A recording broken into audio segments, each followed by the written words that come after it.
Hello there, welcome back to my channel. Today is Thursday, August 7th, also known as one of my favorite days of the school year. And technically, the school year hasn't even started yet, at least with students, but today is our welcome walk. Welcome walk is when we surprise our students at their houses, and that's how they find out who their teacher is. So if you're new to my channel and you missed last year's vlog when I shared about Welcome Walk, I'm gonna go through how we organize it as a school, what I bring along with me, what I do afterward, all of the things. So let's jump into it. Now, before I fully sit down, I wanted to show you our new team shirts for this year. Every year, as a fourth grade team, we order shirts. We typically get them from Etsy. So this year's shirt, it just says fourth grade on the front, and then we were able to customize them with our names, and then the back has fourth grade repeated. Super cute. I will link it for you if you wanna match me or get one for your own grade level. I got a shirt guy. So what is Welcome Walk? As I mentioned at the beginning, Welcome Walk is a school tradition where we surprise our students at their houses, and that's how they find out who their teacher is. So rather than emailing parents or mailing a class list home or posting the class list in front of the school for families to come check, students will actually find out by us knocking on the door and saying, hey, is there a fourth grader that lives here? And we introduce ourselves as their teacher. As I mentioned at the beginning, this is one of my favorite days all school year. I just think it's such a personal interaction. It brings me so much joy getting to see the looks on their faces and just have that first initial interaction. There are so many benefits to it. But whenever I mention this in my vlogs, I get asked a lot of questions, and I think it's to be expected because this is something very different. In fact, I was texting with my powerlifting coach to say, hey, I'm not gonna be able to go train on Thursday afternoon because I have Welcome Walk. And for us, Welcome Walk is after school. It's technically after contract hours. We go from 5 until basically when you finish. So we have it framed as like 5 to 8 p.m., but usually you can finish a little bit earlier. And I explained what it was to my coach, and he's like, that's really cool. I've never heard of that before. So, as I mentioned, this is a school tradition, meaning it's something that our school community is very, very used to. And it's something that is advertised very early. So families know the date of when Welcome Walk will be. That being said, not all families are either going to be home for us to visit or want us to visit or even be available for us to visit, meaning they may live outside of like our school community. So I wanted to go through some of those other possibilities and options that we lay out for families. First of all, transfer students. So these are students that do not live directly near our school. They live outside of like the districted area for our school, but they attend our school for various reasons. For example, they may have, a family member that works at the school, therefore they come here. We only visit the houses that are within like our districted area. But before we go out for Welcome Walk, which as I mentioned starts at like 5, at about 4:15-ish, we actually have a time where families that are transfers will come to visit us at the school. So they still have an opportunity to meet us in person and kind of get surprised with who their teacher is, but rather than us traveling to them, they travel to us. So during that time, we kind of space out the grade levels, space out the teachers, and we're just available for those students and families to come meet with us. And we kind of follow the same routine, which I'm gonna share like what I bring with me, what I do during that time, but it's just at our school rather than at their houses. Another option is families can actually opt out of Welcome Walk, meaning they can let us know in advance, hey, we're gonna be on vacation, or we have a commitment during this time, we're not gonna be able to make it, can you call or email us instead? We kind of have an ongoing like Google Sheets where we organize all of the parent requests, because in addition to phone calls or emails, we also will get requests for us to visit during a certain time frame. So for example, Billy has a football game at 6 o'clock, so can you come as close to 5 as possible? And so as teachers, we will go through that list and kind of make those accommodations as needed. And one of the last things I get asked a lot about is general safety, and there are a few different kind of rules that we follow as a school. First of all, we all wear the same shirt. So we are actually given a shirt from our PTA. It has our school name on it, and that is what we all wear during Welcome Walk. So it kind of makes us very easily recognizable, if you will. Another rule is you have someone drive you so you're never alone, meaning it also makes it easier because if you had to drive, park, get out of the car, go to the house, get back in the car, turn on the car, start driving again, it would be a lot more tedious. By having someone drive you, it speeds up the process because they can just kind of pull up to the house, you jump out, go do your thing, jump back in, and you're on to the next house. Now, your first year at the school, they have you go with a staff member, and after that, you can still find a staff member to go with, but you can also have someone else be your Welcome Walk driver. So this year, Billy is gonna be my Welcome Walk driver. He was kind of voluntold into that position, but he's gonna come to school, he's gonna drive my car and just drop me off at the houses as we go. Another safety element is we do not go into the houses. So we also don't really have time because you're going to so many houses, but if someone invites us in, as much as we would love to, it's always, oh, I would love to spend more time, but unfortunately I do have some other houses to get to, but I look forward to seeing you at Howdy on Monday, which is when our students come into the classroom to drop off supplies. And then finally, when we are done visiting all of the houses, we call into the school. We don't have to come back to school because technically it's after contract hours, as I mentioned, but we will call in, let our front office know, hey, I'm done with Welcome Walk, because they do not leave until they know that everyone is done. So I covered the overview of what Welcome Walk looks like for our school. I talked about what we all wear. In terms of what I say, typically when I get to the house, the first thing I say when someone answers the door is, hey, is there a fourth grader that lives here? That kind of opens up the door, not literal, well, kind of literally, but you know what I mean. It opens up the conversation for them to kind of introduce the student to me, or for the student to go, hey, that's me. Obviously, I already have seen their picture for most of them. Some of them, if they're new to our school, I may not have their picture, but I already know their name. Like, I know who lives there, but it gives them an opportunity to kind of, say hi to me first. And then from there, I will go, oh, are you so-and-so? Now, I do the best I can with name pronunciations. If I'm not sure how to pronounce their name, I check with their third grade teacher. If they are new to the school and I'm not sure, then I would open up to them and say, how do you say your name? Because I want to make sure I get their name right. My name is Mikado. From there, I usually kind of introduce myself, hi, I'm Mrs. Emerson. I'm gonna be your homeroom teacher this year. That means I'm gonna be teaching you math, science, and social studies. Then my partner teacher will be teaching you English language arts and writing in the afternoon. From there, I typically start showing them the things that I bring and give my little spiel with that. So let me show you what I bring along with me. So this is my little Welcome Walk bucket that I will bring with me in the car.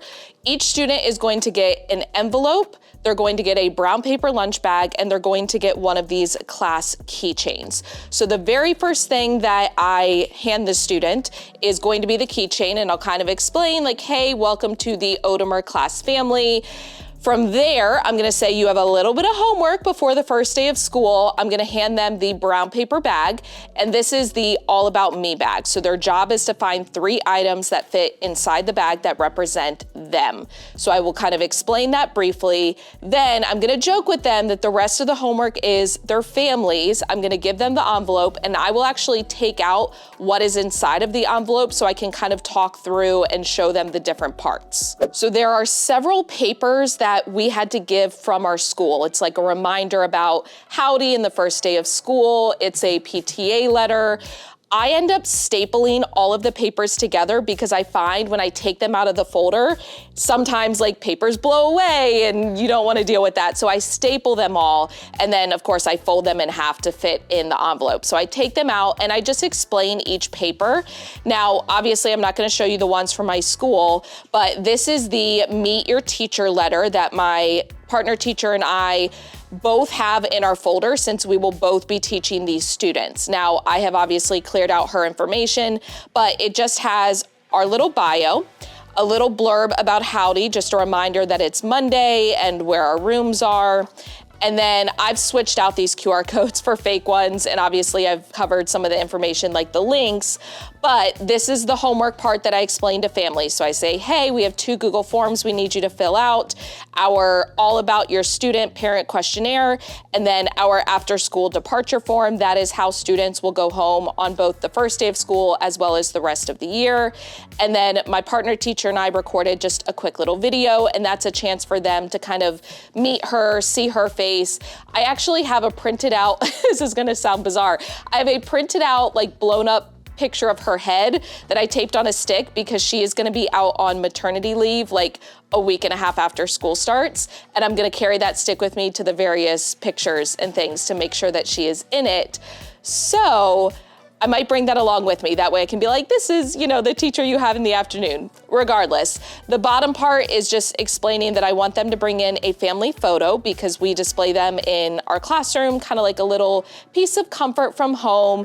It gives them directions on that, and then a reminder about the All About Me bag. So this is stapled to the other papers from the school, and then I saw my partner teacher doing this, and I was like, oh, that's genius. She also put in her little Amazon wish list paper. Now I'm gonna have these out at Howdy when students and families come and visit our classroom, but I have extras, so I went ahead and stapled it to the packet as well in the corner. So that is what is inside of the folder. At that point, I've kind of given them the overview, and I asked to take a picture with them. Now I will also be carrying with me my photo frame. That way I can use it for taking the picture. I shared about this over the summer, but I had this custom photo frame made online. I will link the website because I don't remember what it was, but I was able to add the background image that looks like the composition notebook, and then I just added like text boxes to say, proud new member of, and then at the bottom, Mrs. Emerson's class family. And they shipped it to me. It's basically that like plastic corrugated material, like what a for sale sign would be made out of. And I really like that it folds up. That way, as I'm going up to the house, I can just be carrying it. And my thought was, I made this very general. That way, at some point, if I ever change grade levels, like I can still use the same frame. But my thought was, I can take a little gold balloon that says the number 4 and like put it up in one of the corners. Although I know I'm gonna be folding it, so I don't know how well that'll work, but we're gonna try. This is a 16-inch balloon. I got this from Walmart. I'm hoping it's a good size. I don't know yet. I'm hoping also that, there's no holes in it and it's not defective because I haven't tried yet. And if it is defective, too bad. It's gonna be fine. So let's go ahead and do that. Oh, that's bigger. Well, I guess that's about what I was expecting. Okay.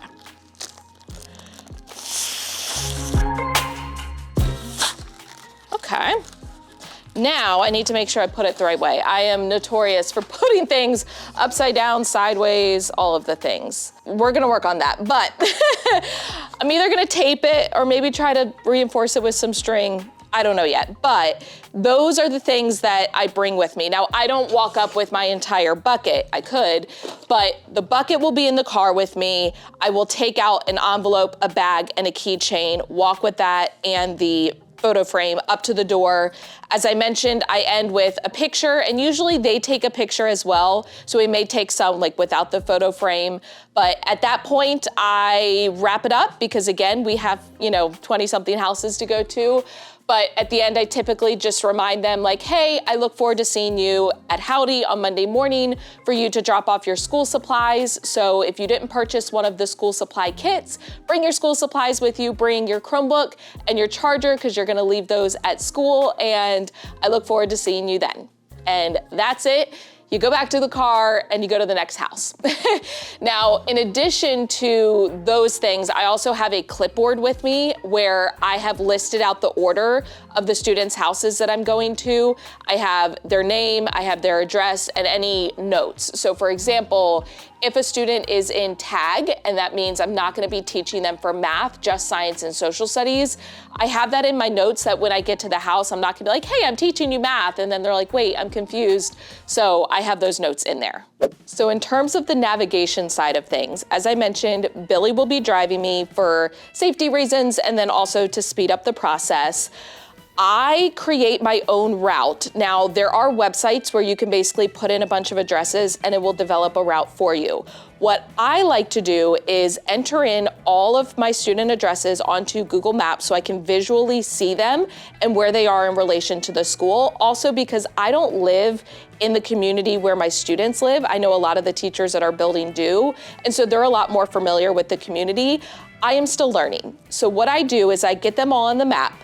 From there, I start with whatever student has made a request for me to come early. So let's just say Billy needs me there as close to 5 o'clock as possible. I will find Billy's house and have that be the first house that I go to. From there, I kind of map a route and I make it so that I'm ending close back to the school. And I will order my students based on that route. So on my checklist, they will be in the order that I plan to visit them. Of course, it doesn't always work out that way. Sometimes you may go to a house and they're like, oh, they're gonna be home in just a few minutes, can you come back? And then in that case, I'll just kind of continue on my route and then either go back and hit that house again or hit it at the end. Now, again, it's just kind of depending. If I knock on the door and no one answers, I might try that house again, or I might just follow up with an email or a phone call. We do have to have contact with every single family on that day. So whether it's them coming to the transfer student time, sending an email, phone call, or knocking on their door, we have to make contact with all of the families. But once I have the order, I will then go into Google Maps and create my direction. So I will start at the school, I will input the first direction, and then when you're doing like Google Map driving directions, you can keep adding like, stops, and it does max you out at, I think, 10. So I typically have kind of two different routes. I'll have like the first 10 and then the second 10, and I have it loop back to the school. When you create those directions on Google Maps, you then have the option, you can email it to you, which I email it to me, but you can also copy the link. So then I will copy the link, put it in a spreadsheet so that I have it and I can pull it up easily on my phone. But the great thing is then when I plug in my phone, I have one of those like screen things where it connects with like CarPlay on my phone. And so I will go to a house. Once I get to that stop, it will then give me directions to the next stop. So it's a pretty seamless process once I get into the car. We're gonna sit for this part because my arm was getting tired holding the phone. I did double up on workouts yesterday since I would not be able to train tonight. But once it's done and I get back to school, as I mentioned, I will call into the office, let them know that I'm done. The reason I have to come back to school is because Billy's car will be there and we'll have to get him back in his car so he can go home. But I also will send out a follow-up email. Now, I actually schedule this ahead of time so that I don't even have to think about it. It will send automatically. But it basically relays the same information that I told them when I was at their house, because we all know those moments, they go by in a flash. And then you're like, wait, sometimes they're probably like, I don't even remember what my teacher's name was because it just happened so fast. So in the follow-up email, it's just like, hey, it was so nice to meet you today at Welcome Walk. In fact, I'll take out like the personal information, obviously, but I'll put a screenshot of what the email says. But it's basically like, hey, it was so nice to meet you. As a reminder, students, you need to fill your All About Me bag. Parents and families, please make sure that you complete these forms. You can see the more personalized hello in our welcome video. And if you can, please send in a family photo at your earliest convenience. And then I give them reminders about attending Howdy, what they need. And I'm also putting a little blurb in there about parent volunteers, because our families have to sign up to be a volunteer with our district in order to like attend field trips and things like that. And so it's easy at the beginning of the year when they're already doing a bunch of forms, just to be like, hey, if you plan on, volunteering at all, please make sure that you fill out that form. But I schedule that to send, and that's a wrap. That's it. So hopefully this gave you just a little bit more information about Welcome Walk, how it works, and if this is something that is new to you and you've never done, consider bringing it up with your school. After doing this, I would never want to go back to any other way. Yes, it can be a lot and it takes time and it's something extra, right? It's outside of contract hours, but you get a lot of bang for your buck. The juice is worth the squeeze. You get so much out of that experience. Just relationship building, having that first positive connection, and it can also allow you to learn a lot about the family in that, short span of time. For example, if 6 kids are standing there with the student answering the door, and you're like, wow, they've got a big family, and it's a great experience. As I mentioned, it's my favorite day of the year. I am really, really, really looking forward to it. But that's gonna be it for this vlog. It's currently like 5:15 in the morning. I got here, or no, it's not. It's probably 6:15. I got here at like 5:45. I've got some stuff to do. We have some PD that starts at 8. And then, as I mentioned, the transfer students' time will be after school at like 4:15. And then Welcome Walk is at 5. So it's gonna be a long day, but it's a great day. And I'm looking forward to it. So if you enjoyed this video, please give it a thumbs up, hit the subscribe button and notification bell so you don't miss any future videos. As always, thank you for watching. I love you so much. Don't forget to put your positive pants on, and I will catch you in the next one.